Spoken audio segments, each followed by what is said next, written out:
ఓం అస్మద్గురుభ్యో నమః. నైచతద్వేద్ధన్ సద్విద్వేద్వః కతరన్న ఘరీజో అద్వా జయేయు యది వా నో జయేయుః. యానేన హత్వా నాజిజీవిషామః తేవ స్థితాః ప్రముఖే నాత్రాస్వాదా. ఉంది ఉందిరా. యుద్ధము చేయట్లో మంచిదో మానుట మంచిదో ఏది ఉత్తమో మాకు తెలియకున్నది కృష్ణ. ఒకవేళ యుద్ధం జరిగితే మేము జయింతుమో లేదో వారే జయించుట చెప్పుట కష్టం కదా అని. అయినా ఏ సోదరులు ఎడబాటును క్షణమైన ఓర్వజాలమో అట్టివారిని చంపిన వేసిన సో మరి జీవించగలమా కృష్ణ అని. కానీ ఆ పెద్దనాన్న గారి పుత్రులకు కౌరవులు యుద్ధ సన్నుద్ధుల యుద్ధరంగమున ఎదుట చంపుటకో చనిపోవుడుకో సంసిద్ధులై నిలిచి ఉన్నారే.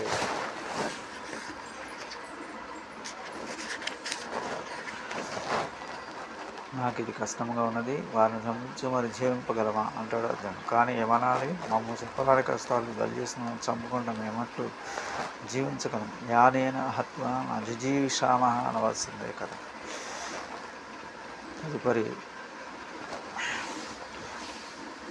కార్పణ్య దోషో అతస్వభావ ఉత్సామి త్వాం ధర్మ సంమూఢచేతా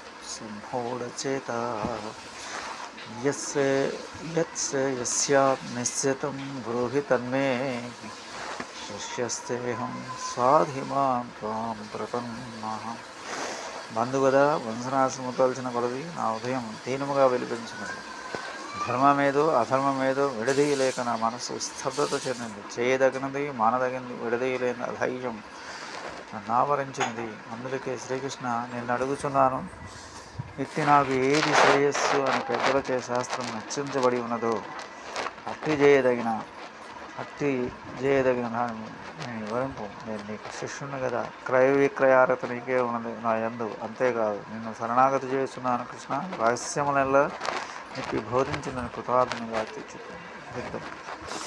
నహి ప్రహస్యామి మమానుపర్యా యక్షోకమోత్సోషణ ఇంద్రియాణం ఆప్య భూయా హోమావసపత్నమృగ్ం రాజ్యం సురాణాభిచాధిపక్షం. శ్రీకృష్ణ, ఇప్పుడు నాకు కలిగిన ఈ శోకం నా ఇంద్రియములకు అన్నిటినీ ఎండించి తీవ్రంగా తప్పింపజేసినది. ఇది తెలుగు ఉపాయం ఏమిటో నాకు గోచరింపుకుంది. ఏమి చేసినచో ఈ శ్లోకము చల్లారను.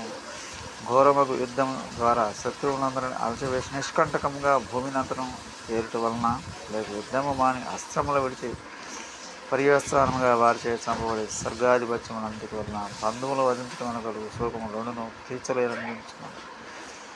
సంజయవాచ ఏవ ముక్త ఋషికేశం ఉడాకేశః పరం తప నయేస్యోచ్యైతి గోవిందం అత్వా తూష్ణీం బభూవః. 9వ శ్లోకం. అర్జునుడు గుడాకేశుని నిద్రాబద్ధకములను జయించిన వీరుడు. తన ప్రతాపంతో శత్రువులను నిర్వీర్యులను చే సామర్థ్యం గలవాడును ఉన్నారు. అయినను శ్రీకృష్ణుడు ఋషికేశుడు కదా. ఋషికములనగా మనల్ని ఆనందపజే ఇంద్రియములు. వీటిని ఆయన ఈశ్వరనగా జీవులందరూ ఇంద్రియములను తన ఆధీనంలో పెట్టుకుని నడిపించువాడు. తద్వారా గోవిందుడు అనగా గో భూమిపై విందు దుష్టుల భారము తొలగించి సుఖంపజేయవాడు.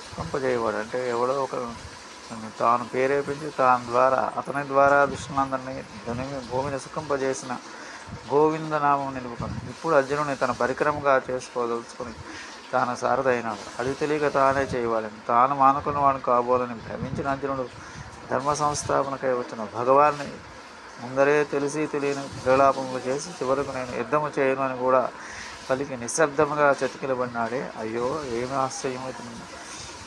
మానివేయుధనన్నసో మానగలమా, చేయుధనన్నసో చేయగలుగునా. ఏది శ్రీకృష్ణ పరమాత్మను అట్లే జరగను. స్వస్తి. జై శ్రీరామ్.